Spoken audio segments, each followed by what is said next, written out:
नहीं स्वीकार, कौन गुनहगार?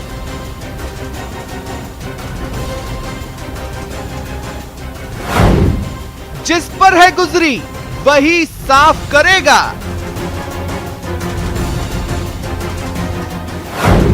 देश किसे माफ नहीं करेगा? दवा, हवा और बेड के लिए भटकते भटकते पैरों में छाले पड़ गए। न जाने कितनों के हाथ पैर जोड़े, रोए, गिड़गिड़ाए, शमशान और कब्रिस्तान के दम फूल गए। और सियासत बता रही है कि देश किसे माफ नहीं करेगा। नमस्कार, आप देख रहे हैं प्राइम डिबेट। आपके साथ मैं हूं स्वप्निल।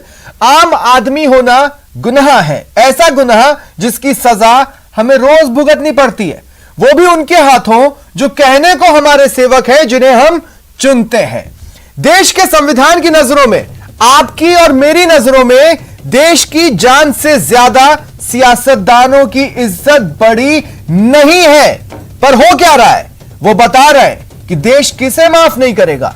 मैं साफ कर दूं, जिस पर गुजरी है, हिम्मत है, तो उससे नजरें मिलाकर पूछिए कि देश किसे माफ नहीं करेगा। यह देश बताएगा कि हम किसे माफ नहीं करेंगे। आज बहस इसी पर, और सवाल सिर्फ और सिर्फ एक, प्राइम डिबेट का प्राइम सवाल। और विश्वास मानिए, इसी सवाल से लाखों करोड़ों जख्मों के सवाल जुड़े हुए हैं। सवाल सिर्फ यह है, प्राइम डिबेट का प्राइम सवाल, देश किसे माफ नहीं करेगा?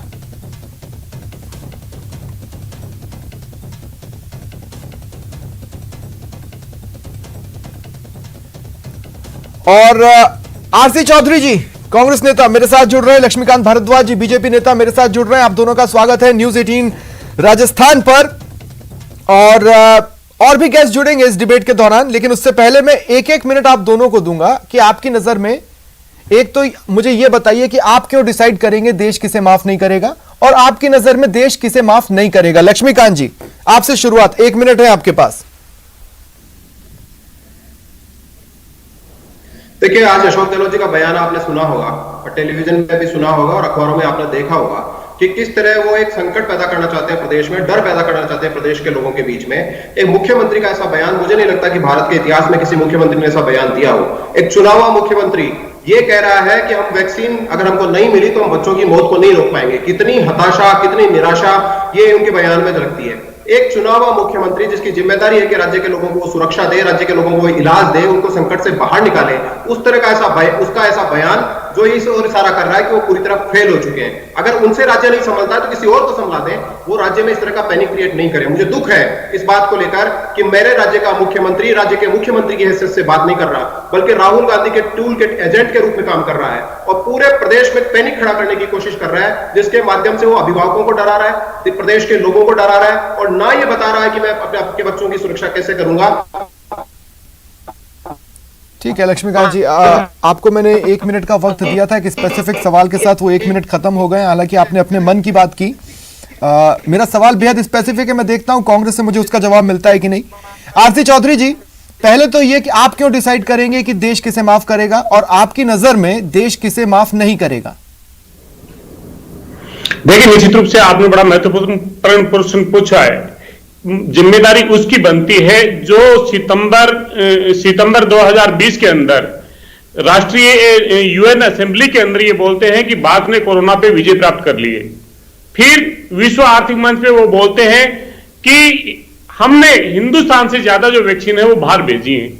और जिस व्यक्ति ने ये कहा था कि जब तक दवाई नहीं तब तक ढिलाई नहीं, 16 जनवरी को जब वैक्सीन जारी हो जाती है और आज तक लोगों को वैक्सीन नहीं मिल पाती है, तो क्या पूरे देश को तालाबंदी के अंदर रहना चाहिए? वैक्सीन का इंतजार करना चाहिए? दुनिया को वैक्सीन भेजने के बाद में जब पूरी दुनिया वैक्सीनेट हो जाए तब हिंदुस्तान के लोगों को देंगे?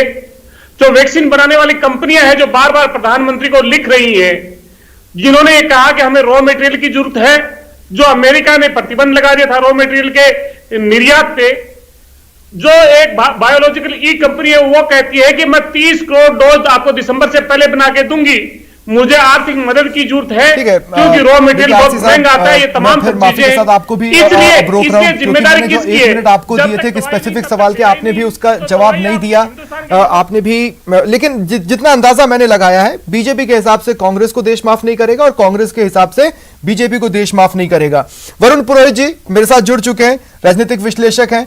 वरुण पुरोहित जी, स्वागत करता हूं आपका मैं न्यूज 18 राजस्थान पर। वरुण पुरोहित जी, देखिए, सबसे पहले तो मैं ये साफ कर दूं और बहुत स्पष्ट तरीके से साफ कर दूं, फेडरल नेशन है, कई राज्य हैं, कई राज्यों में बुरी स्थिति और कई राज्यों को वो भी संभाल रहे हैं जो सेंटर में बैठे हैं और कुछ राज्यों को वो भी संभाल रहे हैं जो राजस्थान में बैठे हैं। तो अगर देश माफ नहीं करेगा तो किसी को नहीं करेगा, ये बात इन्हें समझनी होगी और अपनी गलती स्वीकारनी होगी। लेकिन नहीं, ये हमें बताएंगे कि देश किसे माफ नहीं करेगा।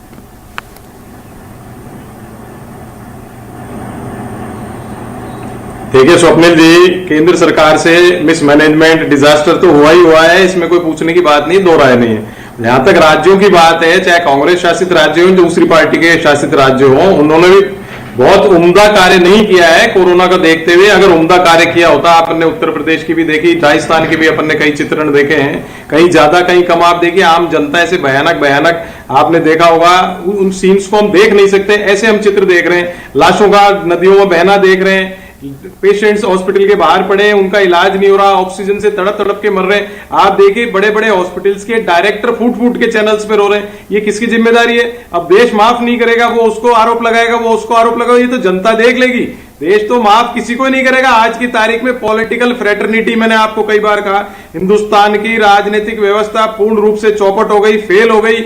आप जब वोट मांगने आते थे तो घर घर आते थे, और आज आपको जब जनता परेशान है, घर घर जा नहीं रहे, लॉकडाउन करके घरों में पटक दिया आदमी को, वो मरे जिए उसकी कोई किसी को परवाह नहीं है। आप बात कर रहे हो राजस्थान की, हो सकता है 10% राजस्थान ने अशोक गहलोत जी के नेतृत्व में थोड़ा ढंग का काम कर दिया हो, लेकिन 100% आप अंक किसी को नहीं दे सकते हो। जनता परेशान है, रोटी रोजगार महंगाई से परेशान है। आप मुझे बताइए, कौन सी स्टेट में महंगाई कंट्रोल में, कौन सी स्टेट में दवाइयां कंट्रोल पे, दवाइयां डबल रेट में। ठीक है, अब मैं डिबेट ओपन कर देता हूं, और स्पेसिफिक सवाल पूछना चालू करता हूं। लक्ष्मीकांत भारद्वाज जी, आपके पास आ रहा हूं और मैं आपसे डिबेट ओपन करने के बाद शुरुआत करना चाहता हूं। देखिए, मैं आपसे यह पूछ रहा हूं, देश भर में ऐसा कौन सा राज्य है कि वहां के राजनेताओं को अपशब्द न कहे जा रहे हो सोशल मीडिया पर?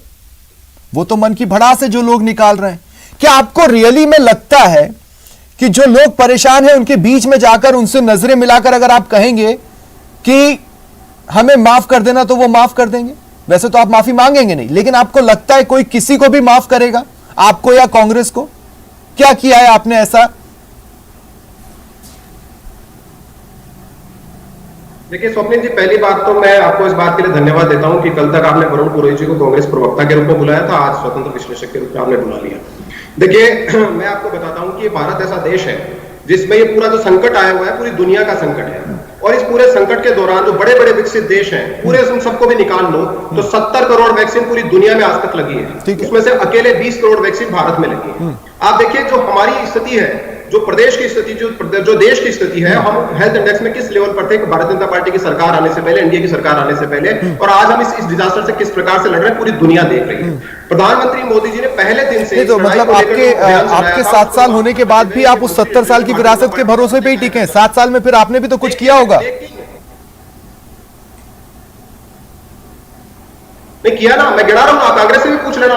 7 साल पहले इस देश में 381 मेडिकल कॉलेज होती थी, आज 585 मेडिकल कॉलेज हैं। हमने मेडिकल जो स्टूडेंट हैं यूजी के, उनका 48% तक कोटा बढ़ा दिया, जो पीजी के हैं उनका 52% तक कोटा बढ़ा दिया। इसीलिए तो आज इलाज हो पा रहा है। हर दूसरे जिले में आज मेडिकल कॉलेज खुली है, मोदी जी की वजह से खुली है। आज कितने एम्स देश में बन गए? पूरी की 70 साल की कांग्रेस पार्टी की सरकार में एक एम्स बना था। राजस्थान में तो